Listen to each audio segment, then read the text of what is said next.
हमारे चैनल पाक टाइम को लाइक करें, सब्सक्राइब करें और साथ ही बेल आइकन को प्रेस करें। आपको अपडेट्स मिलती रहेंगी। बिस्मिल्लाहिर्रहमानिर्रहीम। अस्सलामुअलैकुम नाजरीन। पाकिस्तान की नमूर अदाकारा निम्रा खान ने अचानक किससे ब्याह रचा लिया। तस्वीर ने सोशल मीडिया पर धूम मचा दी। जी हां नाजरीन, पाकिस्तान की मशहूर अदाकारा निम्रा खान शादी के बंधन में बंध गई हैं।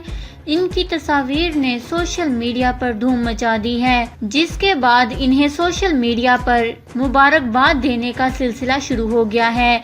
तफसीलात के मुताबिक पाकिस्तानी अदाकारा निम्रा खान एक प्राइवेट तकरीब में शादी के बंधन में बंध गईं। निम्रा खान ने राजा इफ्तिखार के साथ 19 अप्रैल को शादी की है। अदाकारा निम्रा खान ने अपने शोहर के साथ तस्वीर सोशल मीडिया पर शेयर करते हुए लिखा कि अल्हम्दुलिल्लाह मेरा निकाह हो गया। सिर्फ आपकी दुआओं और मस्बत रवैये की ज़रूरत है। मैं अपनी माँ, बाप, बहनों और ससुराल वालों से बहुत मोहब्बत करती हूँ। अदाकारा निम्रा खान और राजा इफ्तिखार को शादी की मुबारकबाद नीचे कमेंट्स में ज़रूर दीजिएगा। हमारे चैनल को सब्सक्राइब करें, आपको लेटेस्ट अपडेट्स मिलती रहेंगी।